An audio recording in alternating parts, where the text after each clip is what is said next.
The Gospel of Mark, chapter 15. Jesus before Pilate. Very early in the morning, the chief priests, with the elders, the teachers of the law, and the whole Sanhedrin, reached a decision. They bound Jesus, led him away, and handed him over to Pilate. "Are you the king of the Jews?" asked Pilate.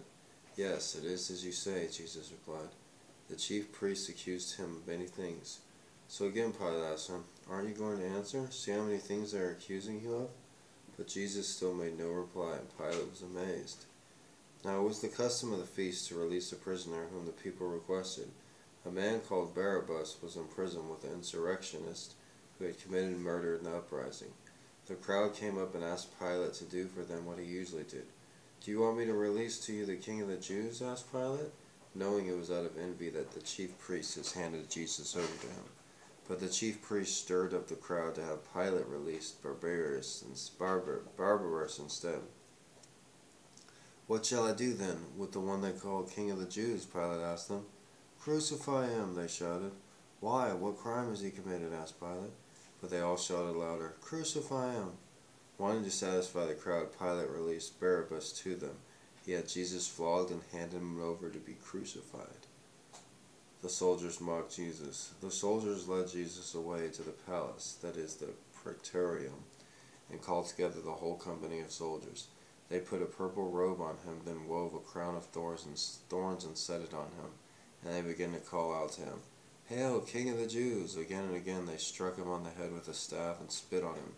Falling on his knees, they worshipped him, and when they had mocked him, they took off the purple robe and put his own clothes on him. Then they led him out to crucify him. The Crucifixion. A certain man from Cyrene, Simon, the father of Alexander and Rufus, was passing by on his way in from the country, and they forced him to carry the cross. They brought Jesus to the place called Golgotha, which means the place of the skull. Then they offered him wine mixed with myrrh, but he did not take it, and they crucified him. Dividing up his clothes, they cast lots to see what each would get. It was the third hour when they crucified him. The written notice of the charge against him read, "The King of the Jews." They crucified two robbers with him, one on his right and one on his left. Those who passed by hurled insults at him, shaking their heads and saying, "So, you who are going to destroy the temple and build it in 3 days, come down from the cross and save yourself." In the same way the chief priests and the teachers of the law mocked him amongst themselves. "He saved others," they said, "but he can't save himself. Let this Christ, the King of Israel, come down now from the cross that we may see and believe." Those crucified with him also heaped insults on him. Dang, so even the people being crucified with him was like, "Yeah, I'm going to die too, but screw you." You know, like that shows how evil people can get. The death of Jesus. At the 6th hour, darkness came over the whole land until the 9th hour. And at the 9th hour, Jesus cried out in a loud voice, "Eloi, Eloi, lama sabachthani," which means, my God, why have you forsaken me?" When some of those standing near heard this, they said, "Listen, he's calling Elijah."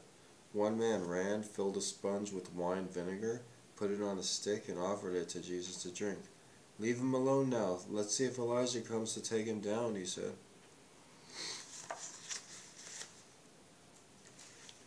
With a loud cry, Jesus breathed his last. The curtain of the temple was torn in two from top to bottom, and when the centurion who stood there in front of Jesus heard his cry and saw how he died, he said, "Surely this man was the Son of God." Some women were watching from a distance. Among them were Mary Magdalene, Mary the mother of James the younger, and of Joseph and Salmon. In Galilee these women had followed him and cared for his needs. Many other women who had come up to Jerusalem were also there. The burial of Jesus. It was preparation day, that is, the day before the Sabbath. So as evening approached, Joseph of Arimathea, a prominent member of the council who was himself waiting for the kingdom of God, went boldly to Pilate and asked for Jesus' body. Pilate was surprised to hear that he was already dead. Summoning the centurion, he asked him if Jesus had already died.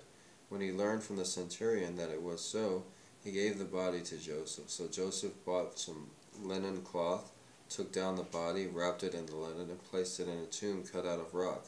Then he rolled a stone against the entrance of the tomb. Mary Magdalene and Mary the mother of Joseph saw where he was laid. That was Mark chapter 15.